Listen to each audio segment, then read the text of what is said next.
Hello बच्चों, आज तुम लोगों को पढ़ाते हैं आपका सब्लिमेशंस प्रोसेस क्या होता है। ठीक है, तो हेडिंग दो, सब्लिमेशंस क्या होता है। सब्लिमेशंस, देखो सब्लिमेशंस का मतलब होता है कि कोई भी सॉलिड को अगर हीट करें तो डायरेक्ट वेपर में कन्वर्ट हो जाए, लिक्विड में कन्वर्ट नहीं हो। कोई भी सॉलिड को अगर हीट करेंगे तो डायरेक्टली वो वेपर में कन्वर्ट हो जाए, वो लिक्विड में कन्वर्ट नहीं होगा, तो उसी को बोलते हैं सब्लिमेशंस प्रोसेस। इसको वोलेटाइल भी बोल सकते हैं। वोलेटाइल, वोलेटाइल का मतलब होता है वेपर बनना। क्या बनना? वेपर बनना। तो सॉलिड क्या बन रहा है? वेपर बन रहा है, उसी बोलते हैं सब्लिमेशंस। जैसे मान लेते हैं आपका सॉलिड होगा ये, इसको हम हीट करेंगे, ठीक है, तो डायरेक्ट क्या बता, वेपर में क्या हो जाएगा, कन्वर्ट हो जाएगा। उसी को बोलते हैं हम लोग क्या, सब्लिमेशंस प्रोसेस, या उसको बोल सकते हैं वोलेटाइल। जैसे मान ले एक होता अमोनियम क्लोराइड, सॉलिड के फॉर्म में होता है NH4Cl। ये क्या है तेरा, सॉलिड के फॉर्म में होता है अमोनियम क्लोराइड। इसका नाम है अमोनियम क्लोराइड। जब इसको हम लोग हीट करते हैं तो ये अमोनियम क्लोराइड आपका डायरेक्ट क्या होता है, वेपर में कन्वर्ट हो जाएगा। ये अमोनियम क्लोराइड आपका डायरेक्ट क्या होगा, वेपर में कन्वर्ट हो जाएगा, उसको बोलते हैं सब्लिमेशन। दूसरा आयोडीन, एक होता है आयोडीन, सॉलिड के फॉर्म में होता है। जब इसको हम लोग हीट करेंगे आयोडीन को, तो लिक्विड ना बन के डायरेक्ट क्या बन जाएगा, वेपर। आपका I2 क्या बन जाएगा, वेपर के फॉर्म में कन्वर्ट हो जाएगा। ये तरह क्या सब्लिमेशंस प्रोसेस। एक होता है कैम्फर, कपूर तुम देखा ही होगा। कैम्फर किस फॉर्म में होता है, सॉलिड के फॉर्म में। अगर रख देंगे आपका एटमॉस्फेयर में, बाहर रख देंगे, तो बाहर में कितना टेम्परेचर है, रूम टेम्परेचर, ठीक है, या उसमें हीट अब्जॉर्ब कर लेगा, क्या बन जाएगा, कैम्फर क्या बन जाएगा, डिफ्यूज हो जाएगा। मतलब क्या बन जाएगा आपका, ये वेपर बन जाएगा। फिर आपका नेपथलीन बॉल एक आता है, नेपथलीन बॉल किस फॉर्म में, सॉलिड के फॉर्म में। अगर इसको हीट मिलेगा तो आपका नेपथलीन बॉल क्या होगा, वेपर में कन्वर्ट हो जाएगा। नेपथलीन बॉल वेपर में क्या हो जाएगा, कन्वर्ट हो जाएगा। उसी को बोलते हैं सब्लिमेशंस। तो सब्लिमेशंस का मतलब क्या होता है कि सॉलिड डायरेक्टली क्या होगा, वेपर में कन्वर्ट होना, उसको बोलते हैं सब्लिमेशंस। ठीक है, अच्छा मान लेते हैं कोई इसमें कोई चीज़ को प्यूरीफाई भी कर सकते हैं। इसका एप्लीकेशंस पूछेगा कि सब्लिमेशंस का क्या एप्लीकेशंस है, तो भाई कोई भी सॉलिड को प्यूरीफाई कर सकते हैं। मान लें कोई सॉलिड में अगर नॉन वोलेटाइल इम्प्यूरिटीज़ है, नॉन वोलेटाइल बोले तो उसका वेपर नहीं बनता है, और वोलेटाइल बोले तो इसका वेपर बनता है। तो मान लेते हैं आपका अमोनियम क्लोराइड का एक एक्टिविटी दिखाते हैं तुमको, कि मान लेते तेरे पास एक होता है नॉन वोलेटाइल सोल्यूट। ये मान ले नॉन वोलेटाइल सोल्यूट है तेरा, क्या है, नॉन वोलेटाइल कंपोनेंट बोल सकते हैं इसका भी हम, नॉन वोलेटाइल कंपोनेंट है, कंपोनेंट है, जो किस फॉर्म में है, इम्प्योर के फॉर्म में है। कहाँ मिला है, अमोनियम क्लोराइड में, NH4Cl सॉलिड के फॉर्म में। तेरा क्या वोलेटाइल कंपोनेंट है। वोलेटाइल बोलो तो सब्लिमेशंस बोल सकते, वोलेटाइल बोले सब्लिमेशन बोले, बात बराबर है। वोलेटाइल का मतलब होता है वेपर बनना, तो वोलेटाइल कंपोनेंट है, वोलेटाइल कंपोनेंट है, या तुम बोल सकते सब्लिमेशंस कंपोनेंट है। ठीक है, अब ये नॉन वोलेटाइल इस अमोनियम क्लोराइड में मिल गया है, और मिल के एक मिक्सचर बन गया है। ठीक है, और तुमको बोलेगा कि बता रहे बाबू अमोनियम क्लोराइड को क्या करो, प्यूरीफाई करो। तो एक वोलेटाइल, दूसरा क्या है, एक नॉन वोलेटाइल, कैसे प्यूरीफाई करेंगे। देखो इसको प्यूरीफाई करने के लिए एक हम डिस्क लेंगे, जिस लैब में होता है, इसको बोलते हैं चाइना डिस्क। इस तरह से डिस्क होता है, ये आपका चाइना डिस्क ले लेंगे, एक डिस्क, सिंपल डिस्क समझो ना, डिस्क है ये। इसके अंदर इम्प्योर अमोनियम क्लोराइड को रख दो, इसको रख दो इम्प्योर अमोनियम क्लोराइड NH4Cl, जो इम्प्योर अमोनियम क्लोराइड है, जो आपका जो इसमें एक क्या क्या है बताया, इसमें एक नॉन वोलेटाइल है, ठीक है, वो किस फॉर्म में है, इम्प्योर फॉर्म में है, और आपका वोलेटाइल है, मतलब जो सब्लिमेशन से कौन है, अमोनियम क्लोराइड है। किसी इसको अलग करेंगे तो अब क्या करो, इस तरह से एक आता है फनेल, आता है इस तरह से, इसको फनेल बोलते हैं, ये फनेल है, ठीक है। तो इस फनेल को यहाँ उल्टा करके इसके अंदर रख दो, उल्टा करके,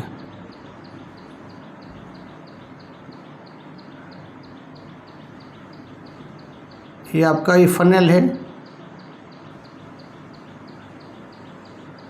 ये फनेल है, और यहाँ पर एक रुई कॉटन यहाँ पर लगा दो, कॉटन, ये कॉटन लगा दिए, ये वाला क्या है जरा ये बताओ, कॉटन है, ठीक है, फनेल। और यहाँ पर एक परफोरेटेड डाल दो प्लेट, परफोरेटेड प्लेट, परफोरेटेड का मतलब जालीदार प्लेट, इस तरह क्या है, परफोरेटेड है, परफोरेटेड, परफोरेटेड बोले तो उस प्लेट में माइन्यूट माइन्यूट क्या है, पोर्स है, ठीक है, उसको बोलते हैं परफोरेटेड बोलते हैं। अब इसको तुम क्या करो, हीट करो, इसको अमोनियम क्लोराइड को क्या करो, इस इम्प्योरिटी को क्या करो, हीट करो यहाँ से। जैसे हम हीट करेंगे तो भाई जो इम्प्योरिटीज़ है, जो नॉन वोलेटाइल, उसका तो वेपर नहीं बनेगा, लेकिन अमोनियम क्लोराइड क्या वोलेटाइल सब्लिमेशन से जैसे हीट करेंगे तो यहाँ से आपका अमोनियम क्लोराइड का वेपर बनना चालू हो जाएगा, उड़ना चालू हो जाएगा। ये उड़ रहा है, लेकिन यहाँ पर तो हम लगा दिए कॉटन, तो बाहर तो जाएगा नहीं, तो ये उड़ते उड़ते ऊपर ऊपर चलता जाएगा, और धीरे धीरे यहाँ पर क्या होगा, बाहर तो नहीं जाएगा, तो फिर धीरे धीरे क्या होगा, इसमें क्या होगा, वो चिपकना शुरू हो जाएगा, वेपर फिर से क्या बन जाएगा, सॉलिड बन जाएगा। और यहाँ पर पूरा पूरी आपका अमोनियम क्लोराइड का एक वाइट पीपीटी बन जाएगा। पीपीटी का मतलब एक क्रिस्टल बोल सकते हैं, आपका प्योर क्रिस्टल यहाँ पर क्या हो जाएगा, यहाँ पर ये बैठ जाएगा इस तरह से। जब तक ये वेपर बन रहा है तब तक हीट करो, जब वेपर बनना बंद हो जाए इसका मतलब समझ जाना जितना तेरे पास अमोनियम क्लोराइड था वो पूरा पूरी वेपर बन के उड़ गया। अब बचा क्या तेरे पास है, नॉन वोलेटाइल, मीन्स क्या, आपका इम्प्योरिटी। तो इस तरह से हम क्या कर सकते हैं, इम्प्योरिटीज़ को आपका वोलेटाइल सब्लिमेशंस कंपोनेंट से हम अलग कर सकते हैं। अब पूरा पूरी यहाँ पर वाइट वाइट आपका क्रिस्टल बैठ जाएगा, यहाँ पर वाइट वाइट, ये वाइट क्रिस्टल यहाँ बन जाएगा। फिर क्या करेंगे, इसको हीट करना बंद कर देंगे, फिर आपका फनेल को क्या क्या कर लेंगे, वहाँ से उठा लेंगे, और फिर क्या करेंगे, चाकू से क्या करेंगे, उसको निकाल लेंगे अमोनियम क्लोराइड को। तो अमोनियम क्लोराइड क्या हो जाएगा, प्यूरिफाइड हो जाएगा। तो पूछेगा कि बताओ सब्लिमेशंस क्या है, तो लिखना सब्लिमेशंस एक ऐसा प्रोसेस है जिसमें कोई भी सॉलिड को हीट करने से डायरेक्ट वेपर में कन्वर्ट होता है, उसी बोलते हैं सब्लिमेशंस। उसको वोलेटाइल भी बोल सकते हैं। तो पूछेगा बताओ कोई भी सब्लिमेशंस कंपोनेंट में अगर इम्प्योरिटीज प्रेजेंट है जो नॉन वोलेटाइल, इसका वेपर नहीं बनता है, तुम कैसे सेपरेट करो, बता दोगे। सर हीट करेंगे तो आपका जो वोलेटाइल है वेपर बन जाएगा, जो नॉन वोलेटाइल है जिसका वेपर नहीं बनता वो नहीं बनेगा, नीचे बैठ जाएगा। उस तरह से क्या कर उसको हम सेपरेट कर सकते हैं, ठीक है। तो इसको लिख लेना।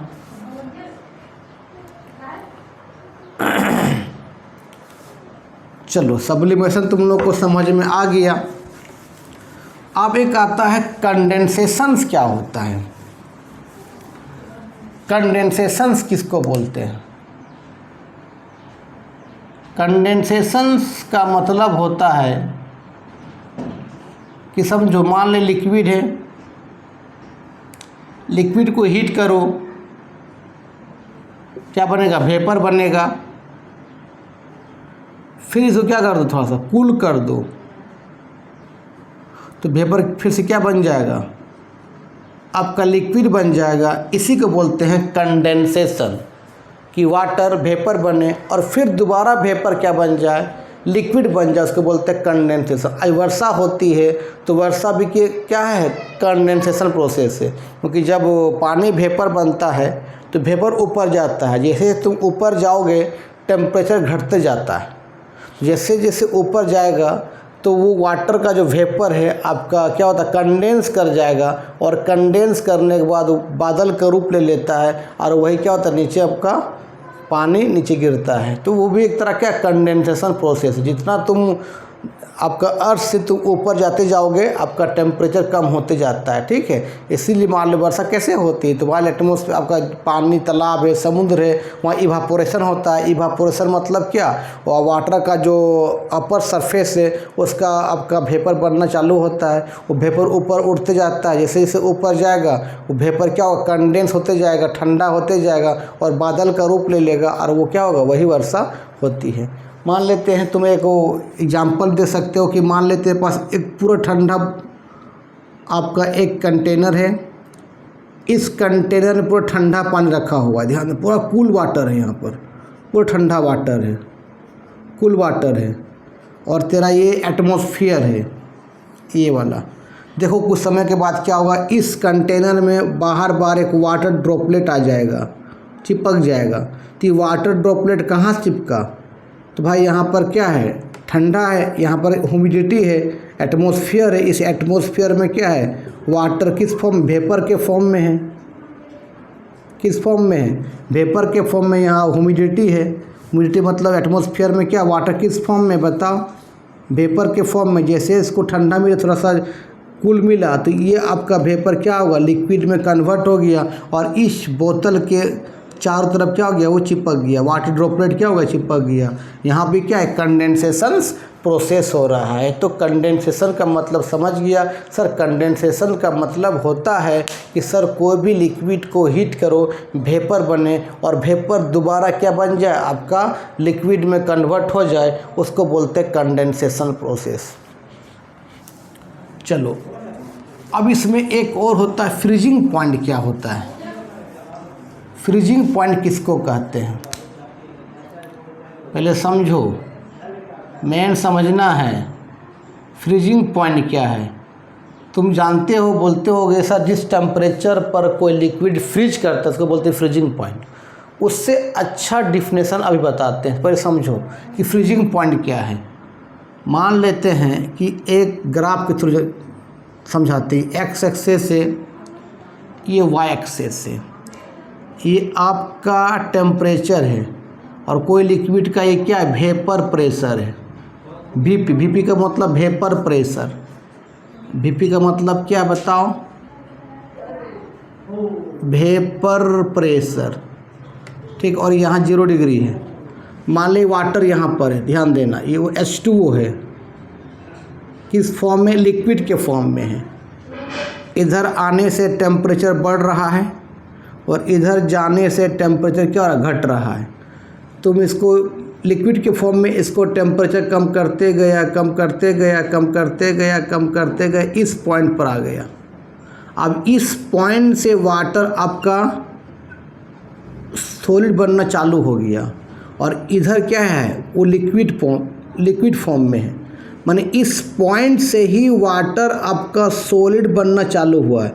मतलब इस पॉइंट पे वाटर आपका सॉलिड के फॉर्म में भी है, और इस पॉइंट पर वाटर आपका क्या है, लिक्विड के फॉर्म में भी है, और दोनों का वेपर प्रेशर क्या है, एक ही है।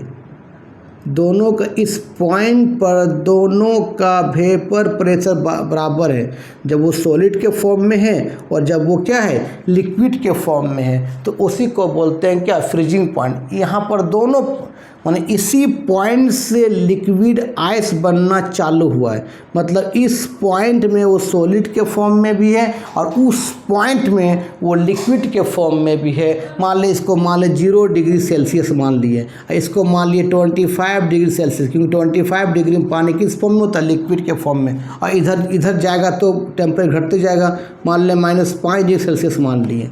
तो भाई इस पॉइंट पर वो, इसी पॉइंट से पानी जमना शुरू हुआ है। मतलब इस पॉइंट पर वो लिक्विड के फॉर्म में भी है और उस पॉइंट पर वो आपका सॉलिड के फॉर्म में है, और दोनों का वेपर प्रेशर उस समय क्या है, इक्वल है। उसी को बोलते हैं क्या, फ्रीजिंग पॉइंट। मतलब यहाँ पर क्या है आपका वेपर प्रेशर ऑफ लिक्विड और आपका वेपर प्रेशर ऑफ क्या, सॉलिड, दोनों का वेपर क्या है, सेम है। तो इसी को बोलते हैं हम क्या, फ्रीजिंग पॉइंट बोलते हैं। इसको लिख लो। माने एक ऐसा पॉइंट जिस पॉइंट पर वाटर आइस के फॉर्म में भी है और उस पॉइंट पर वाटर किस फॉर्म में, लिक्विड के फॉर्म में भी है, उसी को बोलते हैं क्या, फ्रीजिंग पॉइंट। इसको लिखो। अरे क्वेश्चन तुम लोग करवाते हैं, ठीक है। एक क्वेश्चन से एनसीईआरटी में बहुत इंपॉर्टेंट है, लिखा हुआ है name ABCD and F। Question से एग्जाम में आ सकता है, नेम ABCD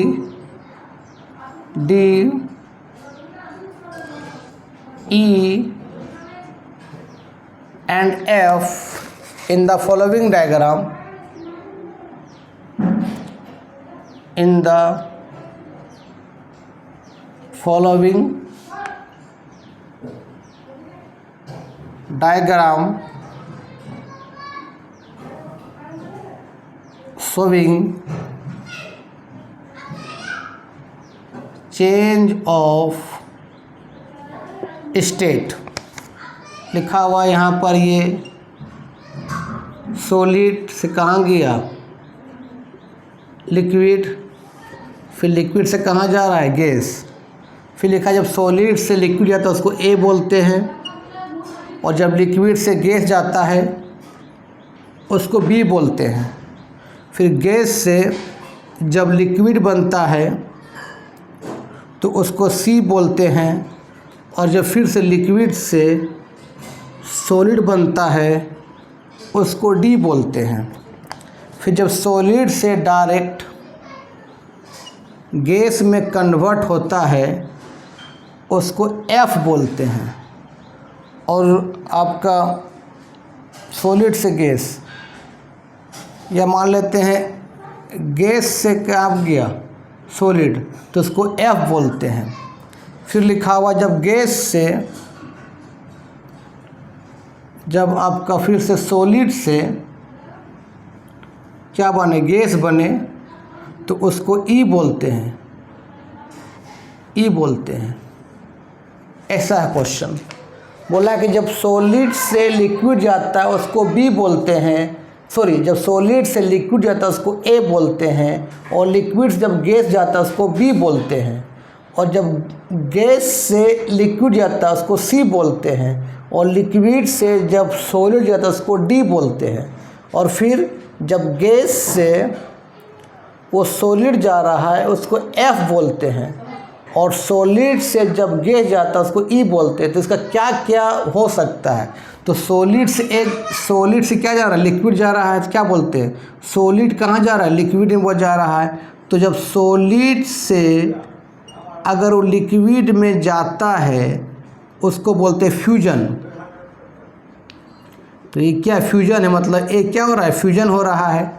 फिर लिक्विड से गैस जाना, तो जब लिक्विड से आपका गैस में कन्वर्ट होता है तो क्या बोलते हैं, लिक्विड से गैस जाना, उसको क्या बोलते हैं, वेपोराइजेशन बोलते हैं। इस तरह क्या है, वेपोराइजेशन से, मतलब इस तरह क्या, वेपोराइजेशन से, ठीक है। इसको लिखो। फिर आपका है गैस से लिक्विड जा रहा है, आपका गैस से लिक्विड जा रहा है, मतलब गैस से आपका लिक्विड बन रहा है, तो गैस से लिक्विड बनना क्या बोलते हैं, कंडेंसेशन बोलते हैं। तो तरह क्या है, कंडेंसेशन प्रोसेस है, मतलब आपका सी क्या है, कंडेंसेशन से। फिर लिक्विड से जा रहा है सॉलिड, जब लिक्विड से क्या जाए, सॉलिड, मतलब लिक्विड है सॉलिड, उसको क्या बोलते हैं, फ्रीजिंग बोलते हैं। तो आपका लिक्विड सॉलिड बनता है उसको क्या बोलते हैं, फ्रीजिंग बोलते हैं, फ्रीज कर गया, फ्रीजिंग बोलते हैं। मतलब डी तरह क्या है, फ्रीजिंग है। फिर लिखा हुआ है आपका कि सॉलिड से गैस जा रहा, डायरेक्ट सॉलिड से गैस। अभी बताएं कि अगर सॉलिड से अगर गैस में डायरेक्टली कन्वर्ट होता है उसको हम क्या बोलते हैं, सब्लिमेशंस बोलते हैं। तो तरह क्या है, सब्लिमेशन से, मतलब ई तरह क्या है, सब्लिमेशन से। फिर गैस से क्या जा रहा है, सॉलिड, उल्टा रिवर्स, गैस से क्या जा रहा है, सॉलिड, इसको हम बोलते हैं डी सब्लिमेशंस। क्या बोलते हैं, डी सब्लिमेशंस बोलते हैं। मतलब एफ तेरा क्या है, डी सब्लिमेशंस, ये इसका आंसर होगा। इसको लिख लो, लिखो।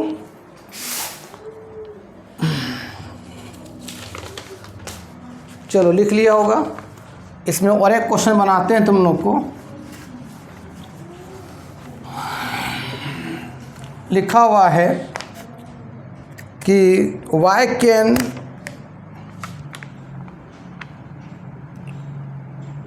can we sip hot tea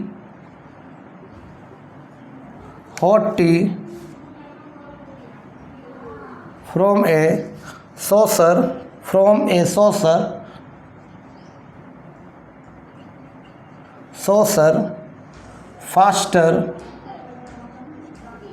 faster than from a cup। Question से कि why can we sip hot tea, जब हॉट टी गर्म टी को हम पीते हैं तो saucer faster than from a cup, मतलब सॉसर में जल्दी हम चाय को पी सकते हैं। मतलब सॉसर मतलब एक तरह का डिस्क बोल सकते हैं। तो डिस्क में अगर चाय को डालेंगे जल्दी हम पी सकते हैं, लेकिन वही गर्म चाय अगर प्याला में है तो उसको देर से पी सकते हैं। ऐसा क्यों, देखो हमें बताए थे इवापोरेशंस का मतलब क्या होता है। इवापोरेशन का मतलब होता है कि कोई भी लिक्विड का ऊपरी सरफेस क्या बने, वेपर में कन्वर्ट हो एट कोई भी टेम्परेचर पर। उसके लिए कोई टेम्परेचर फिक्स नहीं होता है, लेकिन कहाँ, ऊपरी सरफेस पर। तो मान लेते हैं सॉसर पर हम रखें हॉट टी, ये मान लो सॉसर है, यहाँ रखें हॉट टी रखे हुए, ये हॉट टी है, और एक तरह कप है, उस कप में रखे हुए हॉट टी, इस कप में रखे हुए हॉट टी। तो इवापोरेशन डिपेंड करता है सरफेस एरिया पर। जितना ज़्यादा सरफेस एरिया होगा उतना जल्दी लिक्विड का ऊपरी सरफेस क्या इवापोरेट करेगा। तो यहाँ का सरफेस एरिया ज़्यादा, इसका कम है, तो इसका जो है इसका इवापोरेशन जल्दी होगा, इसका इवापोरेशन जल्दी होगा। तो इवापोरेशन होगा तो हीट भी क्या करेगा, बाहर क्या कर रिलीज कर देगा वेपर के साथ। माने चाय का हीट भी क्या हो जाएगा, बाहर क्या हो जाएगा, रिलीज कर दे कहाँ, सराउंडिंग में। तो धीरे धीरे क्या हुआ, चाय ठंडा हो जाएगा। लेकिन इसका सरफेस एरिया क्या है, यहाँ इवापोरेट कम हो पाता है। इवापोरेट कम होगा तो चाय का हीट बाहर ट्रांसफ़र नहीं हो, बाहर का मतलब कहाँ, सराउंडिंग में ट्रांसफ़र जल्दी नहीं होगा, तो चाय गर्म ही रह जाएगा। इसलिए हमको कप में चाय पीने में थोड़ा सा दिक्कत होता है, लेकिन सॉसर में पिएंगे जल्दी पी जाए। क्यों, जल्द वहाँ सरफेस एरिया ज़्यादा है, तुरंत चाय ठंडा हो जाए। क्यों ठंडा हो जाएगा, क्योंकि उसका चाय का क्या है, इवापोरेशन करेगा, वेपर बनेगा, तो वेपर के साथ उसका हीट भी क्या होगा, सराउंडिंग में क्या हो जाएगा, ट्रांसफ़र हो जाएगा। तो क्या हो जाएगा, वो ठंडा हो जाएगा जल्दी, लेकिन जल्दी ठंडा नहीं होगा। कप क्यों, क्योंकि कप में क्या है, आपका सरफेस एरिया कम है, मतलब सरफेस एरिया बढ़ेगा। तो उसका इवापोरेशंस भी क्या होगा, बढ़ेगा। जितना ज़्यादा इवापोरेशंस होगा उतना हीट क्या करेगा, उसका हीट क्या होगा, बाहर को क्या कर देगा, सराउंडिंग को भेज देगा। ठीक है, तो इसलिए आपका सॉसर में हम जब चाय पीते हैं तो सॉसर, इसको सॉसर बोलते हैं, सॉसर में इवापोरेशन फास्टर होगा एज़ कम्पेयर टू कप में, इसीलिए सॉसर में हम चाय जल्दी पी सकते हैं एज़ कम्पेयर टू कप। तो आज यहीं तक समाप्त करते हैं। अब तुम लोग को मैटर इन आवर सराउंडिंग जितना था टॉपिक पढ़ा दिए कि सॉलिड क्या है, लिक्विड क्या है, गैस क्या है, प्लाज्मा स्टेट क्या है, बोस एंड स्टैंड किसको कहते हैं, फिर तुम बता दिए कंडेंसेशन क्या है, सब्लिमेशंस क्या है, latent heat of fusion, latent heat of vaporisation बता दिए, फिर तुम लोग को फ्रीजिंग पॉइंट बता दिए, बॉइलिंग पॉइंट बता दिए। तो लगभग 13 टॉपिक सब कवर कर दिए हैं। और तुम लोग क्वेश्चन बनाओ और हम भी कुछ कुछ क्वेश्चन लाएंगे और तुम लोग को समझाएंगे। ठीक है।